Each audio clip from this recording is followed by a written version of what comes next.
Warning, this podcast contains violence, sexuality, gore, and other horrible and disturbing things. Listener discretion is advised. Also, the hosts of this venture are ignorant dipshits, so please do not take anything they say as fact. And enjoy the show. Now, are you sitting comfortably? Good. Then we'll begin. Today we had 15 homicides and 63 violent crimes, as if that's the way it's supposed to be. The atoms in your left hand probably came from a different star than your right hand. It is our basic human right to be fucked up. A second plane now has crashed into the other tower of the World Trade Center. Putting chemicals in the water that turn the friggin' frogs gay. The defendant shall be incarcerated for the rest of her natural life with no possibility of parole. You are not machines. You are not cattle. You are men. We were somewhere around Barstow, on the edge of the desert, when the drugs began to take hold.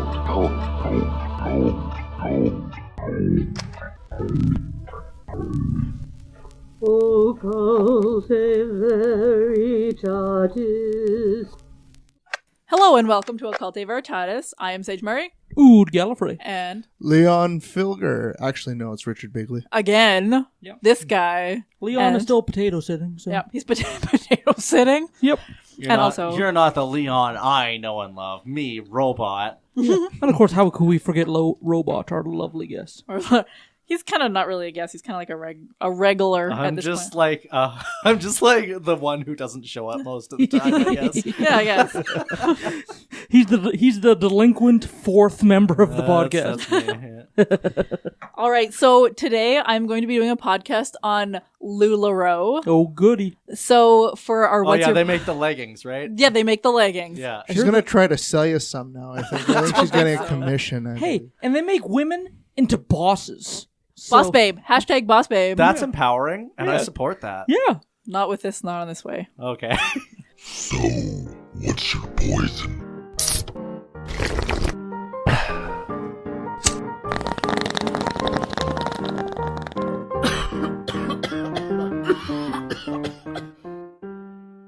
So for our What's Your Poison, we have those pre-mixed shots. Oh, yeah. Like the ones with like the pink on the one side and the white on the other. These are the impulse buy shots. These are the ones right up by the tills at the Lobo. Yep. Yeah. And that's exactly what we did. What did we get? We got Miami Vice. Yeah, which is strawberry daiquiri and pina colada. I like that. Okay. I like both of those things. I know. It's going to be trashy and delicious. Okay, we got to dink it. Dink it. Right, because... Isn't it clink? I don't know. Prosit. Is it? Smichnoha! But the table is so far and my microphone is so far forward. Dink. All right. 3, 2, 1, bang. That just tasted like two things. It tastes like a cheap shot. Yep, it tastes like a cheap shot. All right, so. Like a punch in the back of the head. It was fine.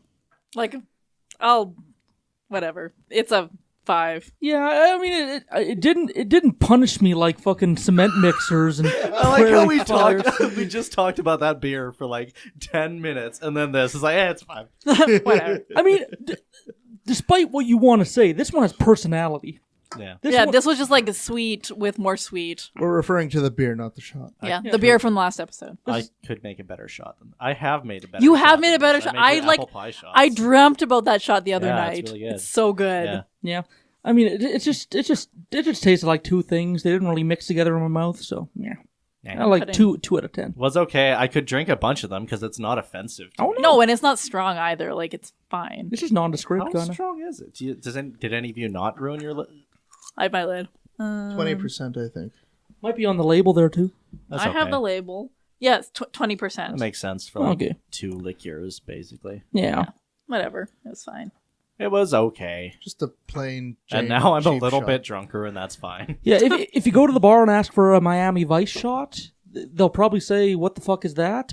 And they'll probably make a better shot than this if they do know what you're talking about. Yep, probably. Initial investment was just under $10,000.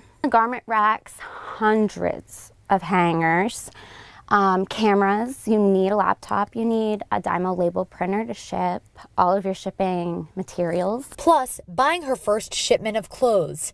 Amanda Morgan thought the investment would be well worth it and the perfect fit for work with 2 young kids at home. I wanted to be able to contribute financially. That was my main thing. And I wanted to do something for myself. So she started selling LuLaRoe clothing out of her home. In the beginning, it was unbelievably amazing. My launch date, I think I sold 120 items in 24 hours. But sales quickly slowed down as more and more consultants fought for customers online. You're looking for one item and you describe it, and then you've got 2,000 consultants fighting for that one sale. Amanda, a self-described perfectionist, was unwilling to give up, instead pouring herself 110% into her business. Completely I'm no longer a part of the world. My entire life, I just was completely detached because all I did was spend my time on my phone. In August, after almost a year in the business, Amanda resigned at the perfect time, thanks to a new company policy. We'll be refunded 100% of wholesale amount for all returned LuLaRoe pieces with no restocking fee. LuLaRoe will also send prepaid shipping labels. She would get all of her money back for the items still left in her basement. It would take time, though. She had to individually submit and process every single piece of clothing. How many do you have right now? Just under 500. Then it all came crashing down very quickly when LuLaRoe revoked that new policy after Amanda had already resigned. Oh my God. And I just started crying. These waivers that were in place are no longer in effect, and our original policies are being enforced. Amanda is not the only person struggling to get her money back. In a statement to News Center, LuLaRoe said in part, "Last week we simply reiterated a long-term written policy each retailer agreed to when he or she signed up." But Amanda says for herself and others, this isn't good enough. She predicts she'll be at least $5,000 in debt from the entire experience of working for LuLaRoe. All right, so as I said, we are going to be doing LuLaRoe. So it's a multi-level marketing company that sells leggings, dresses, and other clothing. The clothing is specifically targeted to women. So in this episode, I've basically just compiled a couple of stories from real distributors about their experiences with the predatory nature of this company. I do not have any personal experience with this company, so I thought it was better to showcase the stories of actual individuals that have been affected. So this is from an article called Disabilities, Dreams, and Deceit, My LuLaRoe Story, from a website called mommyguyver.com, and the author is Christina Gooch. You've all seen the ads for the brightly colored, buttery soft leggings. I have many pairs of my own and love the way the dresses and shirts fit me. I feel pretty when I wear them, and for someone like me, that's a big deal. As someone who escaped an emotionally abusive domestic violence situation, my self-esteem was next to nothing. Couple that with my various disabilities, inability to hold a job down because of them, and the subsequent bullying that forced me to quit my last job. You have a recipe for, well, me. I was a vulnerable mess. My previous employer had hired an attorney to attend an EEOC mediation regarding my request for reasonable accommodation under the Americans with Disabilities Act. That attorney skillfully played me like a broken down fiddle until I collapsed under the pressure, disassociated, and scratched the skin off my hand in a blind panic. Yeah, it's always a hard lesson to learn when you realize HR doesn't work for you, they work for the company.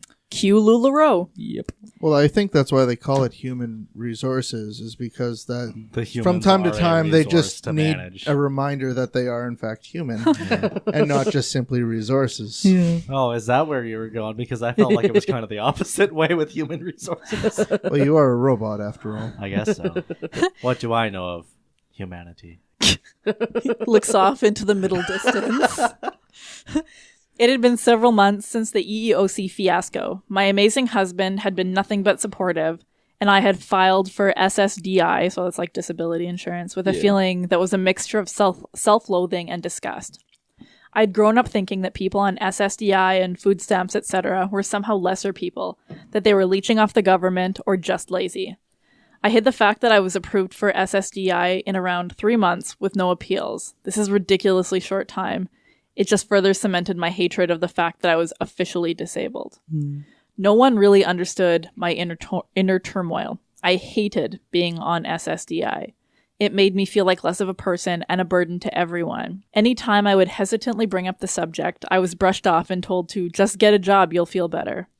Fast forward several months. Oh, because it's so easy to just go out and get a job. In America. Yeah. Well, in Canada, too. Right, yeah. I spent 5 months looking for a job. This is currently my struggle. I'm going to go to the job orchard. It's Yeah. where the job The trees job are. tree, I'm and I'll going to pick a job from the job tree. Well, you know, like baby boomers still think, oh, you just go to the classified ads and you circle a few things and then the next day you have a job. It's all You just walk into a business, drop off your resume, and there you are. You've found a job as sure as that. If you're a fine, respectable, upstanding gentleman, such as myself. It doesn't work like that. I have found jobs like that, actually. Oh, I no. just don't want to work at Subway. Yeah. Fast forward several months. I'm loving this LuLaRoe stuff. It's helped my self-esteem so much. I decided that I wanted to share this experience with others. I threw myself into my research. I read articles, I watched YouTube videos, I ran the numbers, and then I ran them again for good measure. After several weeks of research, all seeming to lead to the same conclusion of, you should definitely do this, I finally started reaching out to various consultants. Their cookie-cutter answers should have been my first red flag. I spoke to probably 6 or 7 different consultants. Each of them spun this glorious tale of how LuLaRoe had changed their lives and that they had paid off their initial investment within the first 3 weeks to 3 months. Intrigued, I began asking questions. I'm disabled, I said. I can't do in-home pop-ups or travel from place to place because of it. Can I sell online? Oh, yes, I was assured. You can sell solely online and make a killing. It's hard work, but you can set your own hours, work at your own pace, so it's perfect for someone with disabilities. I was told this lie by multiple consultants, all eager to get me on their teams to earn bigger bonus checks. No, they're always looking for new bodies. Yep. Yeah. I don't have the $5,000 to $6,000 to start up, though, I remember saying.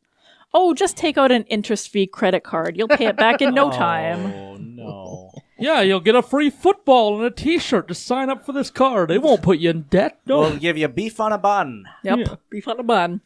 Against my better judgment, I decided to take the plunge. I was cautiously optimistic. This could be my chance to be a normal, contributing member of society. I bought over $1,000 worth of supplies. Hangers, racks, rack covers, dress forms, photography backdrop and light kits, poly mailers, a printer, ink cartridges, label paper, etc. Then I got the call for onboarding. I excitedly picked out the styles I wanted and gave my card info over the phone. I had to spread it out over 3 different credit cards. I worked hard. I set my own pace, took breaks as needed, and took my time to make sure my initial inventory photos were flawless. I even bought Photoshop just so I could adjust the white balance to ensure proper colors in my photos. So Don't buy it. So onboarding is her taking the $6,000 plunge and buying that inventory, eh? Yep. Oh, jeez. I also started the trend of picture in a picture to show detail up close. I had a lot of duplicates in that first initial order, up to 5 of the same print in the same size and style. But I wasn't worried. After all, everything sells. My first pop-up date approached. My upline shared my group in her group. I had a stellar first sale, over $1,000 in sales. And an upline is the people that you communicate above you. In the Yeah, those are the pyramid scheme. people like whose team you're on. Yeah. The hierarchy. Yeah, not bad for one night. Time to put that on my credit card, right? Nope, I had to turn around and spend every penny of that money on new inventory and shipping costs. Okay, I thought, no big deal. I'll just promote my group in some of the same buy, sell, and trade groups to get some more customers. I was pulled aside by my upline and informed that it was against policies and procedures to sell or advertise in buy, sell, and trade groups. Okay. Confused. That's weird. Yeah. Confused, I agreed. Okay, so I can't do that. And my old items are clogging up my inventory. What is it they say? Think like a retailer. So I discounted some of the hideous blocky camouflage and Dorito dresses. They still didn't sell. I managed to get Valentine's Day leggings. They sold like hotcakes. But again, all of my profits went towards refreshing my inventory. Yeah. Because I suppose they want you to keep that $6,000 inventory stocked. Basically, yeah. Yeah, so you never really get ahead. Well, you get, like, you see some pictures of women who have, like, their entire garage is just, like, full of these clothes, and they're ridiculously overpriced. Oh, yeah. Fast forward a couple months. I'm struggling to sell things now, even at a discount. Suddenly, I receive an email from Home Office. In quotations, you may no longer advertise any price that is below our MAP pricing. What's that? I think that just means market pricing, basically. Yeah, I think that's what they tell the shareholders the price is. Sales slumped even more. I began selling less than 10 pieces per sale. I was struggling to keep my 33-piece minimum each month. I was pushing myself farther and farther into debt to keep my active status. I'd still not paid anything off on a credit card. Mm-hmm. Then came the era of multi-consultant / professional hostess sales. I joined a professional hostess group and my sales spiked. I was doing quite well, even though my profits were all poured back into new inventory. Sales began to slow quickly, however, due to the massive influx of new consultants. Oversaturation isn't a problem. You all have different stuff. Except it was a problem. Sales hit an all-time low for me. I was stuck. No longer allowed to discount, no longer allowed to sell in buy-sell and trade groups. Rumors began floating around home office, wanting to put a stop to multi-consultant and professional hostess groups too. And professional hostess is where you would set up a party. Yeah. Jeez, it sounds like they're just trying to milk her credit cards dry. Well, yep. Well, yeah, it's the company makes most of their money off of their retailers. Well, yeah, like Brutal. In what other situation would you find a customer wanting to buy $6,000 worth of leggings? That's fair. And there's no way they're going to sell them all because there's so many like downline sellers out there that they're just creating, instead of creating, marketers and entrepreneurs, they're just creating long-term customers. Yep. In quotations, we want to go back to Deanne. Deanne's the lady that started it. Original vision of in-home pop-ups and one-on-one interactions with customers. What? I joined under the impression that I could make a decent living doing this online only. I am limited by both physical and mental disabilities and was never able to do the in-home aspect of things. I was assured this was no problem. I quit selling. Not even other consultants would take my remaining inventory. My interest-free period is over for all 3 credit cards, and they are still maxed out. Oh, Jesus. I'm in the hole a significant amount, not to mention the items that were backordered or just plain missing from each shipment. I'm owed $427 from that alone, and no one at home office will respond to emails. Yeah, and I'm sure if she got 3 credit cards on short notice, there would probably be 29% and above interest. Yeah, like big interest credit cards. So the interest would pile up That's so how the interest quickly. credit cards get you. Mm-hmm. I've been thrust back into my worst nightmare. So many things that are being said that were also said about my domestic violence situation. If you don't like it, then leave. You must not have been trying hard enough. Mm-hmm. That's how they always frame it. Like, no matter how broken the system of marketing is, and no matter how broken, like LuLaRoe is guaranteed not to work for the average person.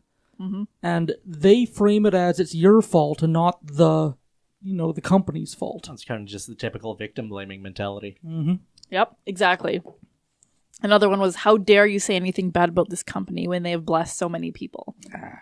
And on and on and on. It left me defeated and heavily in debt.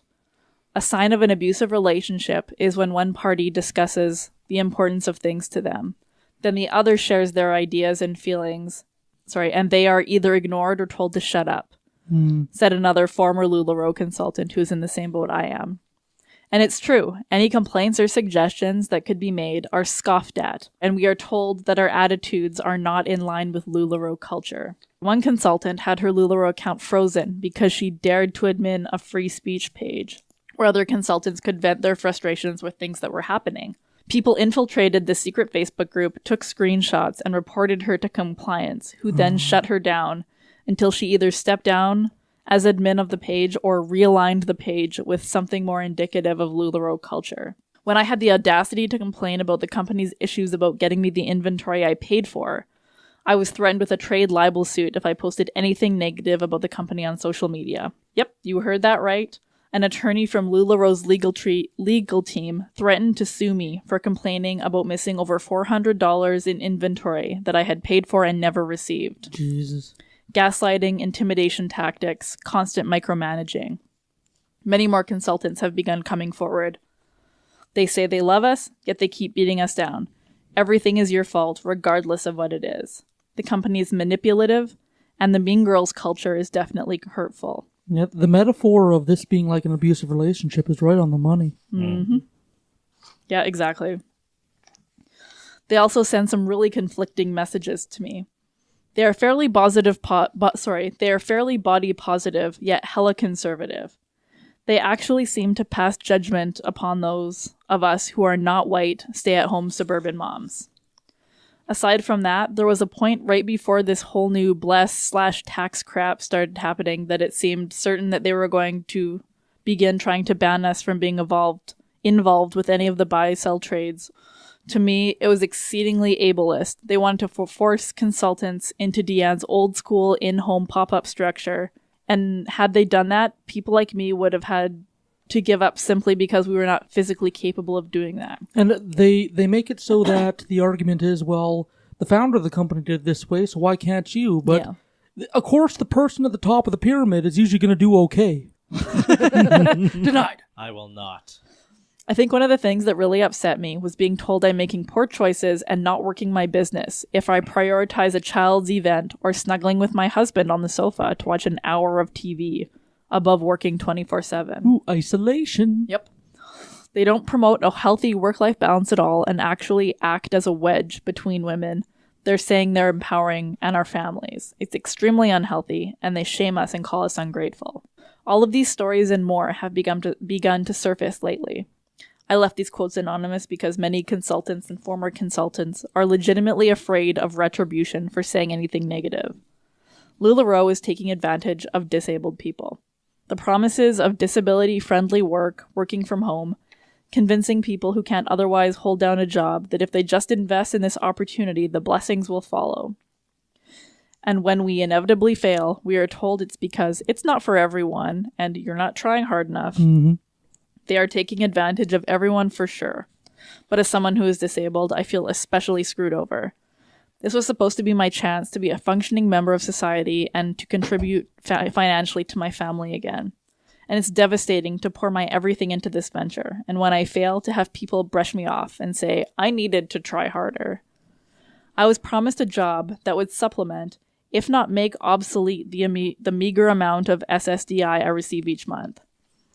Now all I'm left with is crippling debt, a horde of ugly Dorito print dresses and shirts, which we will put pictures on, and a constant fear of reprisal from LuLaRoe if I speak out about their mistreatment of people with disabilities. That's a bad hand to be dealt. Yeah. Mm-hmm. It's not great. No. And, like, it's understandable. Like, these people with disabilities, they have no choice. They have no choice but to work from home. Sometimes they're bound in their home because of their disability. So pyramid scheme companies just prey on these people because they're an active market that can't really fight back. See, part of me is wondering, would it be in their business interests to be a credit card dealer to, because not only do you trap them. Oh yeah, on the one, you trap them our credit card with your own credit card. Well, yeah, but then you're not getting the person's money. That's kind of what I'm on. It's like, well, some people would pay it, but would others not once they clued in, and then suddenly you lose money on the credit card thing, and that's why it's better if it's somebody else's. Yeah, that reminds me of really shitty used car places. Sometimes they'll invent their own like mini bank in order to give loans to like super high interest loans to people who wouldn't be able to get them otherwise. Yeah, and they make so much money off of it. I think that MLM schemes typically target people of lower income. So I feel like it would be less viable for them to have their own credit card that they extend to people just on the basis that they can probably get more money out of people signing on if they're using other credit cards and signing up for like 3 at a time. Yeah. Like this person did, as opposed to actually extending them their own credit and then going into collections over that. Yeah. More of a pain in the ass. It's more efficient and you make more money, which isn't necessarily the better thing in this case, but... I am happy that there are consultants who are somehow managing to make a profit. Lord knows I didn't, despite of hustling my butt off. I wish those consultants continual success with LuLaRoe.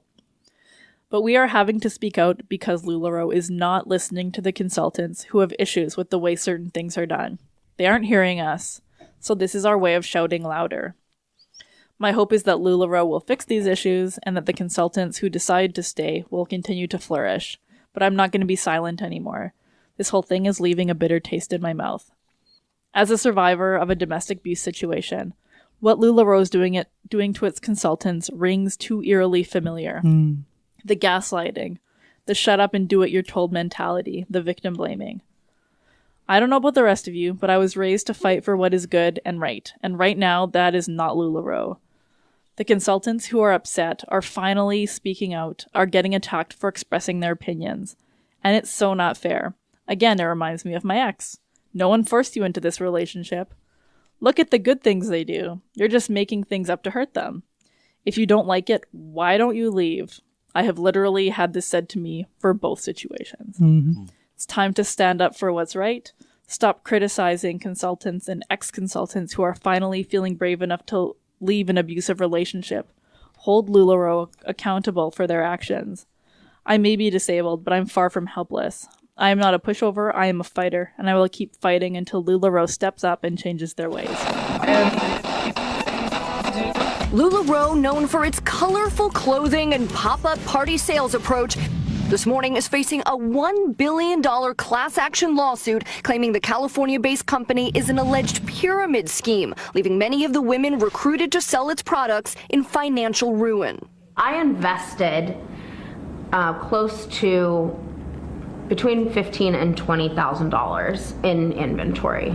Tiffany Sheffer and her mother Cheryl Hayton, two of the women leading the lawsuit, claiming they were recruited through manipulation and misinformation, told the opportunity entailed part-time work for full-time pay, saying this was not the case. The lawsuit also alleges that new consultants are aggressively pressured to continue purchasing wholesale inventory even when the inventory they have is not selling. When they couldn't afford to, the lawsuit claims they were encouraged to borrow money, get loans, take out credit cards, and some were even asked to sell their breast milk. The lawsuit says it's really not about selling the clothing. It's really about just recruiting more women in your quote-unquote downline. In a statement, LuLaRoe saying the allegations are baseless, factually inaccurate, and misinformed, adding we will vigorously defend against them and are confident we will prevail. Some LuLaRoe independent retailers say they are thriving. I have been successful because I never, ever stopped setting goals for myself. You can make money selling these clothes because you are an individual business owner. But Sheffer and Hayton claim they never made a profit. My goal is that this company be held accountable for what they've done. And a separate lawsuit filed against LuLaRoe this month focuses on changes in its refund policy for its sellers. LuLaRoe telling ABC News that the company's success has made it the target of orchestrated competitive attacks and predatory litigation. Again, the company saying it plans to defend itself and win.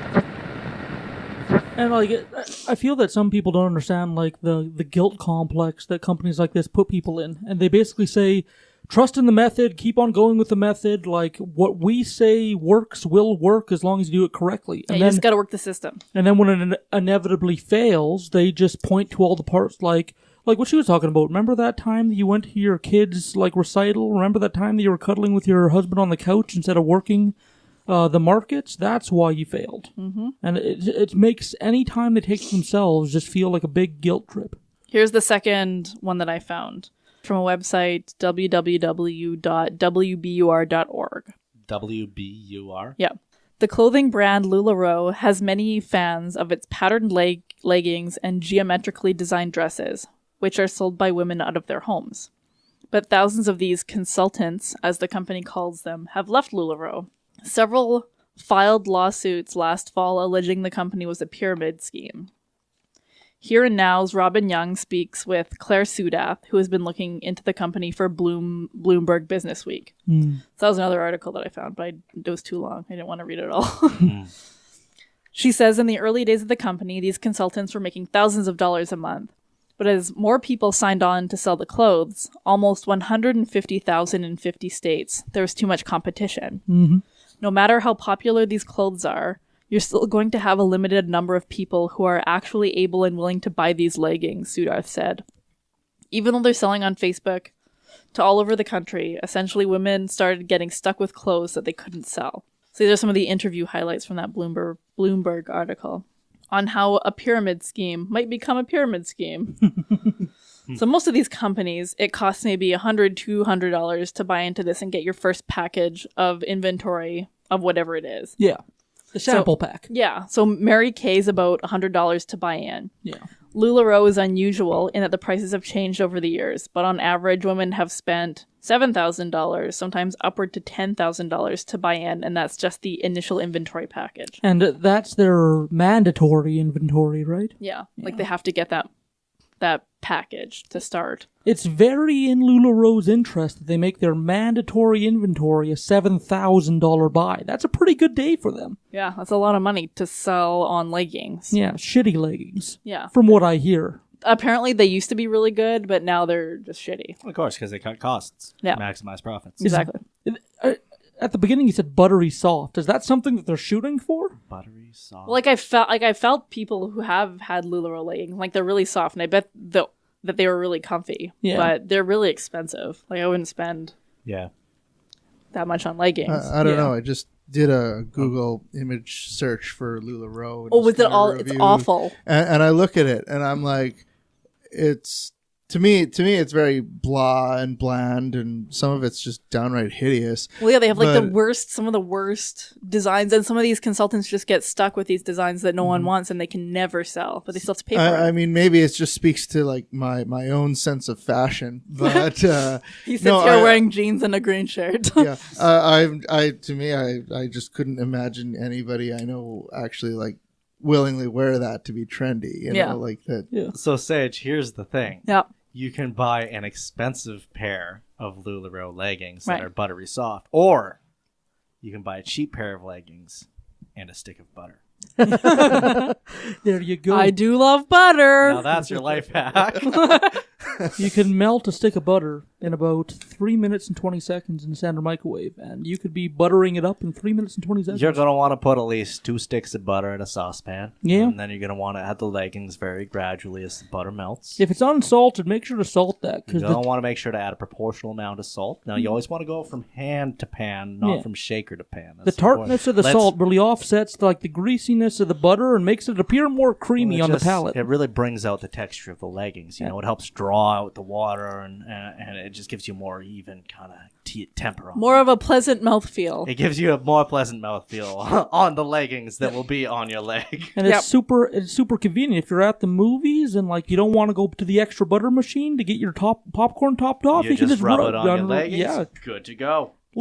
little lint ain't Now nothing. the problem is you're gonna have a lot of acne.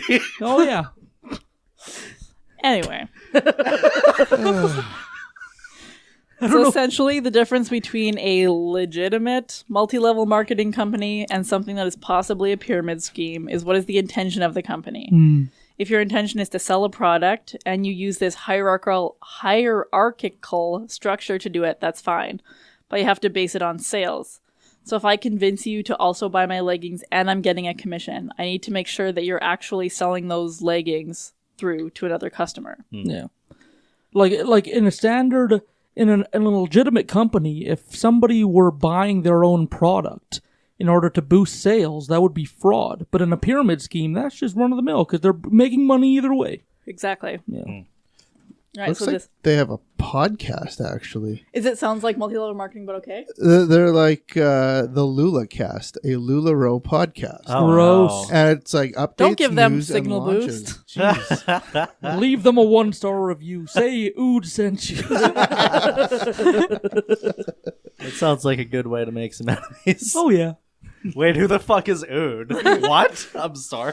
We're not that popular yet. They won't know who the fuck. Hey, you hit 100,000. You're not doing too bad. Oh yeah, that's significant. No, I think we're actually doing pretty good. Like, not to toot our own horn, that's podcast big. You know, Yeah. for a bunch of dumb Canadians sitting in a room not really knowing what we're talking about. Hey, well, getting hammered and talking about some bullshit. Yeah, Ooh. you guys actually got a lot of following. Really Sweet. fast. yeah. And we just keep on, Yeah, keeps going up. yeah, so It's that's good awesome. for you. Happy I know. for you. Thanks. I'm really excited. Like the Mountaineer on Price is Right. Okay, get it. Don't go over the hill. You got it. Okay, so this is from on how quickly people signed up as consultants. It was a combination of the people who are already part of the company, realized that they could make a lot of money because of this wholesale-based compensation, but on top of that, these clothes were very popular. And so a lot of women wanted to buy them, and a lot of women wanted to sell them. I just shared a look with Richard Bigley here where it was like, what the fuck, it's popular? Wow, is that the stuff? Yeah. It's not great. No, it's ugly. It looks like, and they like wear like skirts as shirts and as scarves. It's not and great. No. A thought just popped into my head. It looks like the kind of stuff my little sister would wear. Yeah. And at the same time, I think my little sister is probably the kind of person who would apply to sell this kind of stuff. Oh, really? Did you just say that they wear skirts as scarves? Yeah. Because I love an infinity scarf, but I'm not going to wear a skirt as one. They like, you should like, we'll post pictures of like their looks, and they like layer like a skirt over a shirt over a. Well, for my top, it's a skirt. For my skirt, it's a skirt. Yeah, it's just very blah. You'll notice that my shoes are actually really cleverly pinned skirts. That's basically what they do. And my hair, you won't believe it. It's actually a skirt. Yeah. For those of you that don't go on our social media and look at it, it looks like all the It's people like that wear toddler grandma stretchy clothes. Like, I'm sure it's very comfortable. It looks super comfortable. if they bought everything that they own from a thrift shop that just buys from people who grew up in the 70s. Now, the trick with the diamonds in my necklace is that you have to have really strong hands, and then you take a skirt and you just press it into a diamond. You're just going to have to press it. Just press it in. And if you can't do it, you're not working hard enough, and it's your fault. that's hideous. That's the Dorito print dress, isn't it? That's awful. Yeah. It's a Dorito print. That's gross. I kind of want sucks. nachos now. I always want nachos. I always want nachos too. Okay. Anyway, where was I? So a lot of women wanted to buy them, and a lot of women wanted to sell them. And so when they started doing these national tours that would essentially inspire people to come onto the company as consultants, they just really built it up as this self-empowering thing. You can stay at home and take care of your kids and make thousands of dollars a month. Yeah. And they started getting women joining by the tens of thousands. Nothing like framing, like misleading and committing fraud against a bunch of women is like feminism and empowerment and all that. Yeah, and it's really sad because they're just preying on that idea. Yeah. At one point, they were signing up about 500 people a day, every day for months. Oh, wow. Mm-hmm. And $6,000 a piece. That's a lot of money. Mm-hmm. Yeah. That's the real racket. Yeah. Yep. One of the women is named Roberta Blevins. She's 37, lives outside San Diego. And for, I think, 17 years or so, she's been a hairstylist. And she was looking at this. She has 2 kids as a way of sort of supplement that income she was making. And she signed on in 2016, was making a bunch of money. And so she actually quit her hairstylist job because she was making more selling LuLaRoe. Yeah, she got in early. Yep. She grew a team underneath her to about 75 people. And then she started realizing, as the company is ballooning, that she's not seeing what's happening behind the scenes.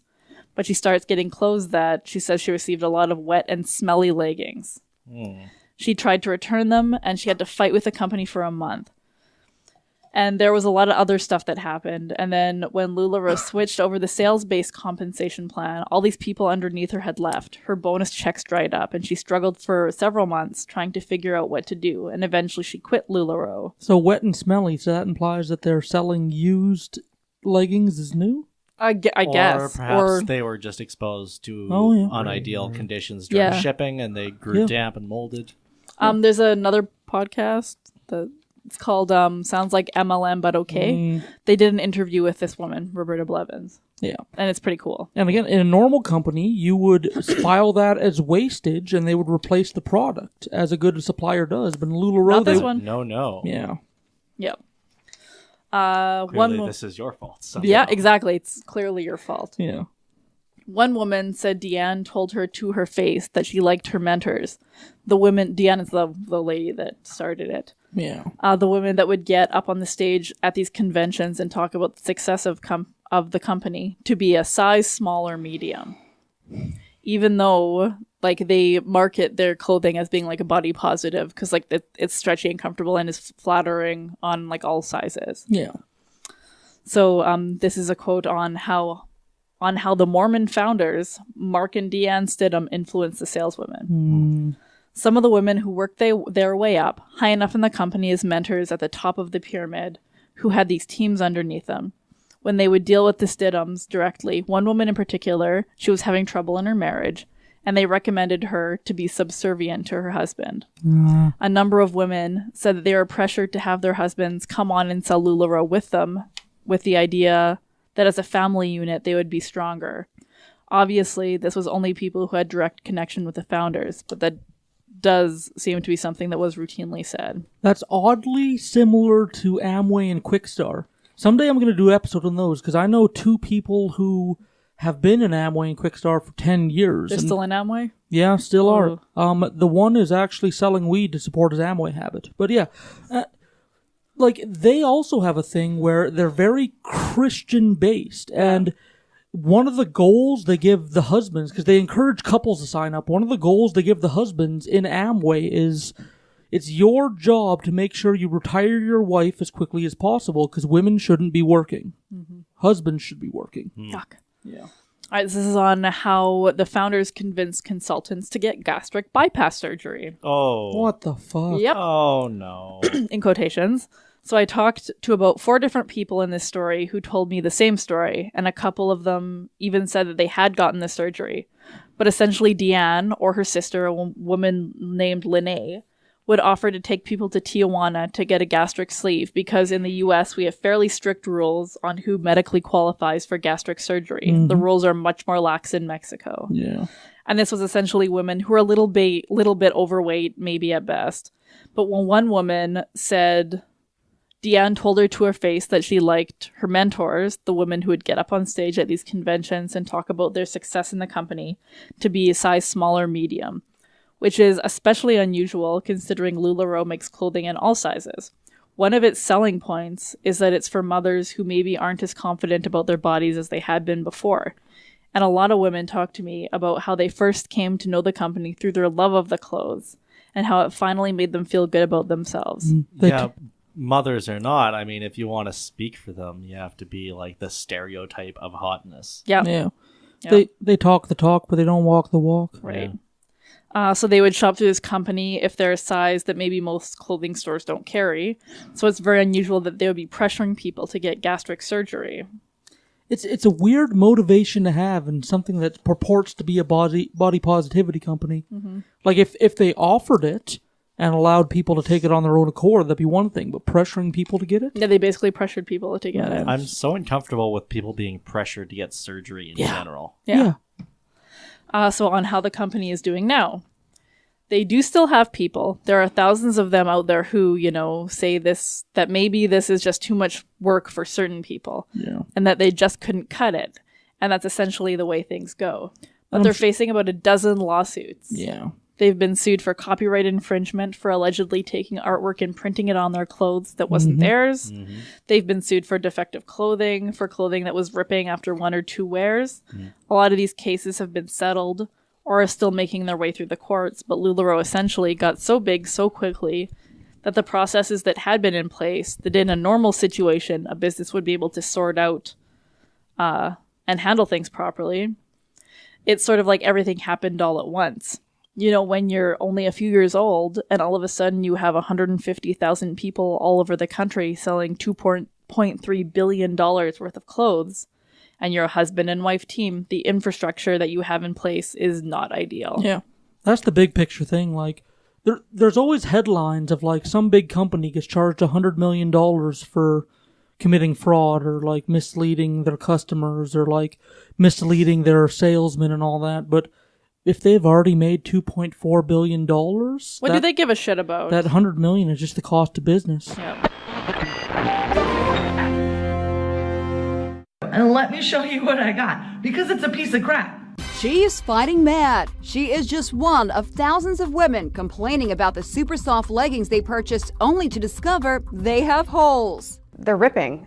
They're wearing them for a few hours. They're wearing them for a few minutes and finding holes and large, substantial tears. Christina Hanks used to sell the leggings. She showed me a pair that an angry customer returned to her. They're holy. The entire backside is blown out. The company LuLaRoe advertises the leggings as close to your own skin as you can get, with all the perks of, not being naked. But many women say they were in fact left with bare bottoms. A class action lawsuit describes the leggings as tearing as easily as wet toilet paper. So what should you look for when shopping for leggings? Lexi Sachs is a senior textile analyst at Good Housekeeping. How do you ensure that you're not buying leggings that will tear or rip? They should feel like thicker weight, a heavier fabric, so you know that they're more substantial, that they're not going to be too thin and tear easily. So you want them soft, but soft doesn't necessarily mean that it should be a weak fabric. Exactly. Lexi also says look for a gusset. You see this like triangle shape, or it could be a diamond shape, and that prevents them from riding up. It really creates a good fit. Tips these women could have used before ending up with holy leggings. This is a quote on the company's response to the controversy. I almost said controversy, like Leon did that one time. Yeah, controversy. Controversy. I've caught myself too. He gets in the head. Yeah, I miss you. I miss you, Leon. I miss you, Leon, too. I miss you in a way that the rain misses the sky. I texted him when I didn't get a response from you, and I was super sad to hear that it wasn't coming. I know. Yeah. I miss him. I'm here, guys. Hi, Leon. It's not the same, Richard. I love you, but you're the Chinese knockoff, Leon. So anyway, this is the company's response to the controversy. Yes. Controversy. They essentially said they had growing pains, but they feel they acted honorably and legally, and all companies face problems like this. No, they don't. Quote on how this story is a cautionary tale for businesses and women in general. I think... Sorry? No, that's fine. Okay. I think it is a cautionary tale both for businesses.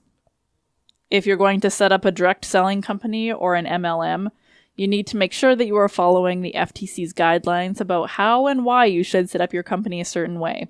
And then for women, a lot of women get into these direct selling companies because they need a way to make money, and that's fine. But if you really look at the numbers, even the Direct Selling Association, the trade industry group, says the average income that people make from these types of companies is $2,500 a year, which is, maybe part of a vacation or something like that, but it's not a full-time income at all. I don't know if that's part of a vacation. That's not rent, is what that is. Yeah. So you should be very wary of companies that claim you can earn full-time income for part-time work. Yeah, as the old saying goes, if it sounds too good to be true, it probably is. Yep. Okay, so there you have it. I think that LuLaRoe is sketchy as fuck, and I hate the company so much because they're predatory. Yeah. Those are only 2 stories. There are literally hundreds of stories like this. It's the clothing brand you've probably had at least one of your friends try to sell you online. We're talking about LuLaRoe. It relies on multi-level marketing sales where you sell the clothes and hope to make money. But many women who have bought into the program are going to be left thousands of dollars in debt, all thanks to a new policy. New tonight, we spoke to a mother in Concord who is out of a lot of money. We have a lot of expenses and crazy kids that cost a lot of money. A wife and stay-at-home mom to 3 little girls, Amanda Roberts wanted a way to bring in a second source of income. So last November, she signed up to become an independent fashion retailer with LuLaRoe. I thought it was a good opportunity. The company allows individuals to buy clothing wholesale and then resell online or in person, but it's not cheap to start the process. The initial package is anywhere from about $5,000 to $8,000. Still, Amanda says it was worth it for a while, hitting her sales goal of $6,000 in her last month. But the job was starting to take her away from her kids, and she says the clothing biz ultimately wasn't the right fit for her and her family. Signed my papers in July to terminate my contract. LuLaRoe's previous policy stated retailers would be refunded 100% of all returned pieces as long as they were in new condition. But that policy suddenly changed after hundreds of women had already resigned. Oh my God. And I just started crying. The company now says retailers will have to pay to ship their items back and will only receive 90% of what they paid. It's really frustrating. Amanda will likely lose $2,000. And to make matters worse, she says she can't even get a status update on when she'll get the rest of her money back. Hundreds of other women online saying they too are waiting for their refund. We're told that the accounting department doesn't have phones. And then they kind of just disappeared. I think your listeners are mostly skeptics, but yeah, guys, let's just not get mixed up in MLMs. It may seem like a really good opportunity. You may like the product, but it's not. No. And just to give you a couple insights of like the tricks they use, because I would suggest them first. They'll make you fall in love with materialism. They'll convince you to dream as big as possible because those dreams will come true. The two friends that I had in Amway, they were talking about buying their own private island and renting an entire cruise ship for their wedding. And that was at a time when they could barely pay rent because their Amway was getting so expensive. Another thing they do is they get the people that are selling the subscriptions, so subscriptions to LuLaRoe, they encourage them to fake it till you make it. So buy a nice car, buy nice clothes, buy jewelry, look rich and successful, and soon you will be. And make sure that your social media is all perfect. Yeah. I really believe in living below your means. Yes. And most people do not. Yeah. And what these companies are doing is they're selling a flawed product. They're selling something that the majority of people who take it will fail at doing it. And that's not the problem of the sellers. That's the problem of the business model. And they're willingly selling a broken business model to people just so they can get them to buy their $6,000 inventory and make one big sale instead of a ton of tiny sales. Yeah. Yeah, it's tragic how, they just take advantage of people like that, people who don't know any better, or perhaps or people who are in like destitute, who need that kind of situation. Fundamentally a predatory And, if you're in a situation like that, let me tell you, I know a way that you can make but for a simple $100 investment, if you buy a share in Richard Bigley's company, just call 1-800-STOP-MLM. Call 1-800-STOP-MLM. And for a simple $100 investment, I will teach you how to make money, thousands of dollars working from home. Trust me, it works. It involves peacocks and red bricks. More details later. All right. Well, if you have any thoughts about multi-level marketing, if you want to agree with me, if you want to tell me to fuck off, just at me on Twitter or send an email to ovfeedback@gmail.com. Throw it on the Facebook group. Yeah, or on the Facebook. Discussions. I'm sure we'll get at least one angry LuLaRoe seller. Sorry, angry LuLaRoe seller. I mean, sorry, not sorry. Yeah. I mean, unless you're one of the very, very rare successful ones, you'll see we're right in time. Sorry for the truth, I guess. Yeah. Unfortunately, income inequality makes people desperate, and they fall for things like this. I mean, and I'm not above this. Like I've gone in for Cutco interviews and all that. I was a member of Primerica for one day. Yeah. I was a Cutco employee. I don't know, employee, contractor, whatever they are, for about 2 weeks. Yeah. I worked, I was a vacuum salesman for a while. I'm not not really a multi-level marketing, but it was sketchy and embarrassing. Yeah. And you walk to the door and you're like, let me introduce you to this wonderful Cutco knives. And then they shake hands with you and the knife. And it's like, wrong end. Wrong end. Oh, no. I'll get you, call you an ambulance. No, the wrong hand. I'm good enough at ruining my own life that I've never felt the need to get involved with an MLM. There you go. Good for you. Yeah. I do it myself. I'm a DIY guy. How to ruin your life in one step. Spend all of your money, rack up as much debt as you can. That's the trick. Yeah. Oh, yeah. Punch a cop. There you go. Oh, yeah, that's a good one. Yeah, go to jail. Yeah. Yeah, for a felony. Yeah. Yeah. But in jail, you'd get 3 square meals at least. And healthcare. And then you're whatever also you need. I guess. Yeah. Why do they have to make all the meals square? Yeah, 3 circle meals a day. I guess they only serve 2 square meals and 1 circle meal. They only serve Wendy's in prison. Get out! I've always been a true centrist. I felt an ellipse would be a much better meal. True centrist. That was a joke built for lovers of fast food. Hope you enjoyed it. I did. Okay, anyway, that's it. I'm Sage Murray. At Wendy's, tweet us, please. Yes, Wendy's, you're cool as fuck on Twitter. Add us. Please, I'm desperate, Wendy's. Be off Pod's anime waifu, please. You played with the Game Grumps. You invited Game Grumps to your secret laboratory of food. Why don't you invite me? Am I not cool enough, Wendy's? Okay. P.S. Wendy's need to make a veggie burger. Yeah. I don't know if you, I can't eat any. I don't want to talk about fast food anymore, but A&W's got their game pretty tight right now. Okay. The A&W Beyond Meat Burger is like God's perfect creation. It's It's let me tell you about our new sponsor. If they want to sponsor us, no, the cool, sponsorship was just kind of weird. Like when you're doing the headphones thing, the studio headphones, it was kind of hard to tell whether I was listening to the podcast or Phil Collins. You know, studio. There we go. Studio. Okay. All right. Okay. Bye. Well, okay. Well, there's a process. I'm Oud Gallifrey. No, you hang up. Fuck you guys. Richard Bigley filling in for Leon Filger.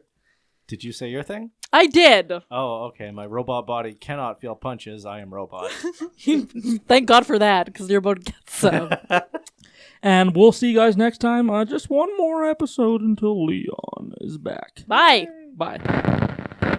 Alrighty, for the palate cleanser this week, I got a real treat for you guys. I try and make them related to the episode as much as possible, but we talk about some really obscure shit, but I got something special. This is LuLaRoe, a multi-leveling marketing musical from Secondhand Sketch. Check out their YouTube channel, check out their website, they're cool people, and they made a fun song. Here you go. LuLaRoe pop-up party. You too can sell LuLaRoe. Send me a Facebook message to learn more. I can sell LuLaRoe. I can do that. I can sell stuff online to my friends.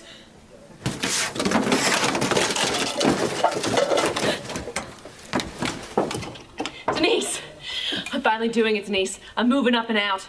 I'm gonna sell stuff online to my Facebook friends and work from home and out of my garage. That's a pyramid scheme? A pyramid scheme? Don't be silly, Denise. I'm gonna be $1 million baby. She died. That's right, people. I'm moving up and I'm moving out. You're all gonna wonder how I got so Facebook famous. It all started here. It started with you people, and I'm moving on. Yeah, I'm gonna be selling leggings to my friends. You think I can't do it? Just watch me. I'm gonna be the new name on Facebook, the new name on Twitter, the new name on every social media outlet out there. The thing on everybody's feed is gonna be my post.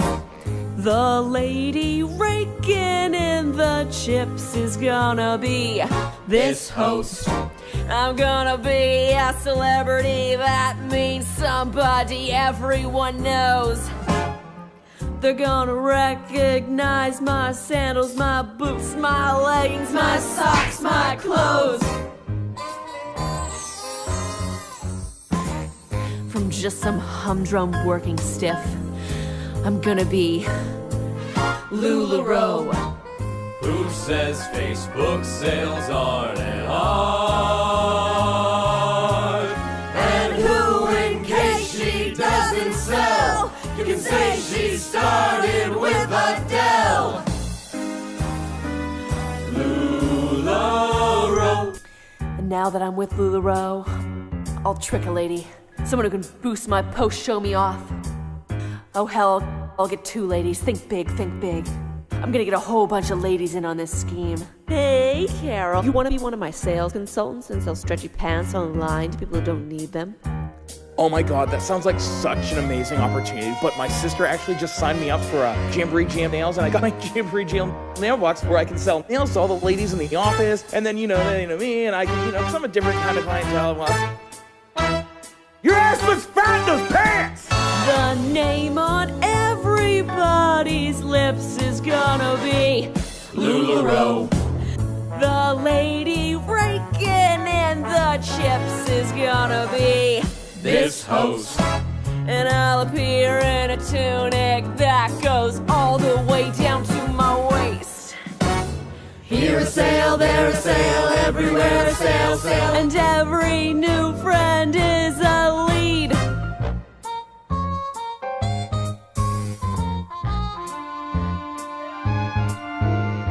And they love me. And I love them for loving me. And we just love each other. That's because none of us actually knows how to run a business. Turn yourself into a Facebook part-time vending machine. And that's pyramid scheme selling, kid. She's giving up her humdrum life. I'm gonna be LuLaRoe.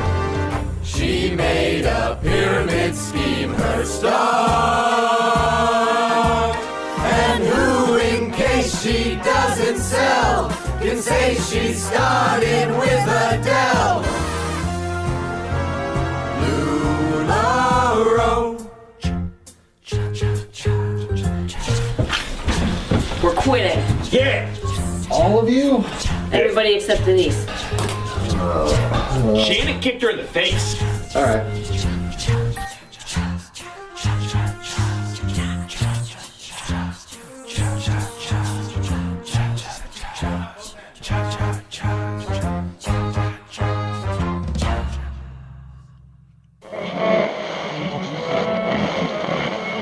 Hello. I'm eating all these chips. Welcome to the after show. Once again, I am Ood Gallifrey. Sage Murray eating Leon chips. Filger also eating chips. Alrighty, so we have 3 voicemails to listen to, and if you want to send in a voicemail, it's as easy as going to speakpipe.com/ovpod, and you pretty much just need to go to that site and start talking. They make it super simple, and they send it automatically to our email. Okay, one of my people on Twitter, Hispanic at the Disco. Yeah? I told them just to send a voicemail of themselves screaming for the last episode. Oh, really? Yeah. Okay. And I said that we'd play it, so don't make me a liar. Okay. Yeah, if you're out there, Hispanic at the Disco, I better hear screaming in my inbox. No! So the first voicemail is from Justin. Hey guys, Justin here, also known as your friend at Hooked on Montana on Twitter and future host of the Montana Myth Project.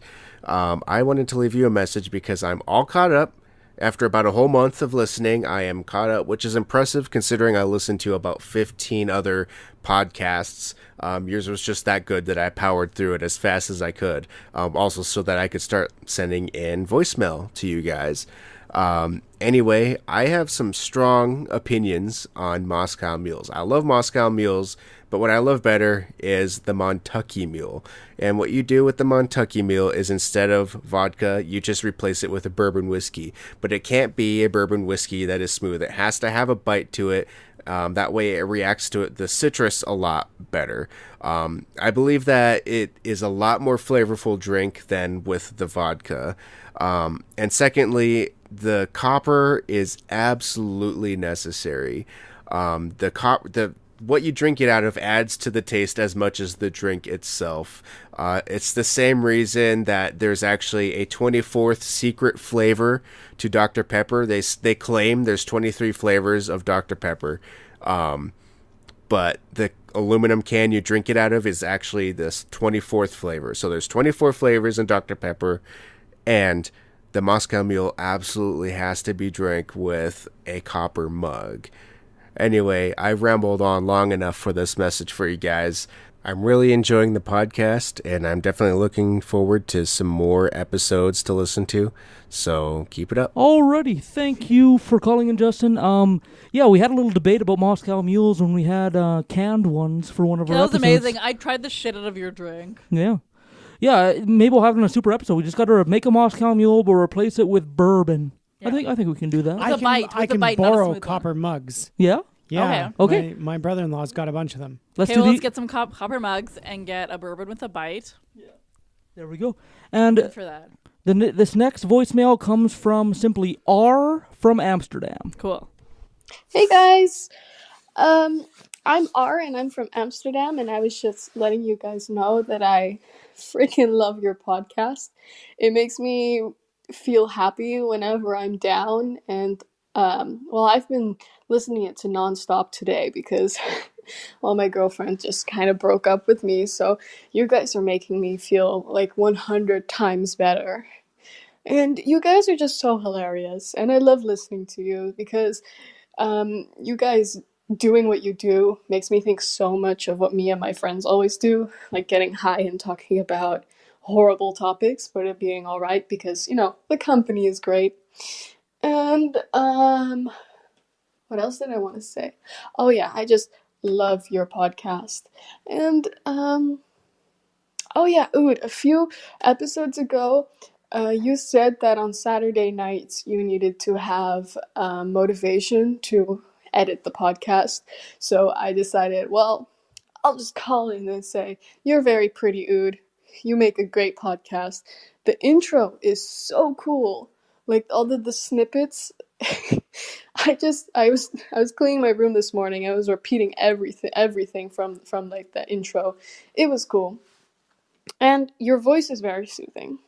So that was me rambling for nearly 2 minutes about how great your podcast is. I've tried getting as much friends as I can on the podcast, but it's kind of a weird podcast, but I love it. So I look forward to future episodes, and I look forward to the podcast just evolving, and I want to listen to it like forever. So please keep on doing what you're doing. Thanks. You sound hot as hell. Really hot. Yeah. Like any time, under the table, above the table, beside the table, like just come on over to Saskatoon. Yep. I'm sure I could get you on Mrs. Leon Filger's Boys, exception girls. list. Doesn't matter. You have both of us. Threesome, so. foursome. Yep. I'm just happy she called me pretty. You are pretty. You are pretty. You're adorable. And also, you're amazing. Thank you so much for calling in. We like super appreciate it. We were just like sitting here with like our hands in our mouths, being like, Yeah. the whole time. So Like, it's super surreal because we really are just three regular people, and to know that like we can cheer you up even a little bit, that just warms our heart. yeah, that like made my whole like month. So thank you so much. I really, really, really, really, really appreciate you phoning in. Yeah, and you know what? Like, in a couple episodes from now, call in again. Let us know how we're doing, because we'd love to make things great for you. And let us know, how you're feeling, because we'd like to. We hope that you're feeling better. And and fuck that girl that left you. She's a whore anyway. No, don't say whore. Whore's a bad word. Whore. All she's done is eliminate herself from your life, and now you can find the person you're actually supposed to be Skank. Stop it. There's been a kick. I kicked him for you. Okay, next up we have a voicemail from Ice D. Oh, Jesus Christ. I don't know who this is from. Fuck me. At the bar, as usual, you guys are number one in my books. I should be number two, but that's another story. And I am, because of your encouragement and success, planning perhaps to could be almost start a podcast because of you guys. But you guys are great. I love the choose your poison thing. And the only suggestion I would have with that, you would have me on more often. Thank you. Good night. Bye. Ike D, anytime you want to come on. Yeah. Like, I know that you have a pretty solid, like, personal relationship with Leon. Yeah. So just come on. We love you. We love you so much, and we'd love to have you on. Yeah, we invite anybody to come on as long as they're in Saskatoon. Also, start the fuck out of your own podcast, Ike D. Yeah, Do it. Get on that. Do it. Yeah, even if you want to come over and see like how the sausage is made to just get a little more inspiration, like feel free. Like, I own a couple copies of your book, so go and make your podcast, and also send us links to your book because I'll promote it. Yeah, we'll sell your book. Oh. Yeah. So this has been the voicemail portion of the after show. I'm Mood Gallifrey. It was very sweet. I'm Sage Murray. Love it so very much, Leon Filger. Have a wonderful evening. Keep your feet warm. Cheers. Good night. Love you. Bye.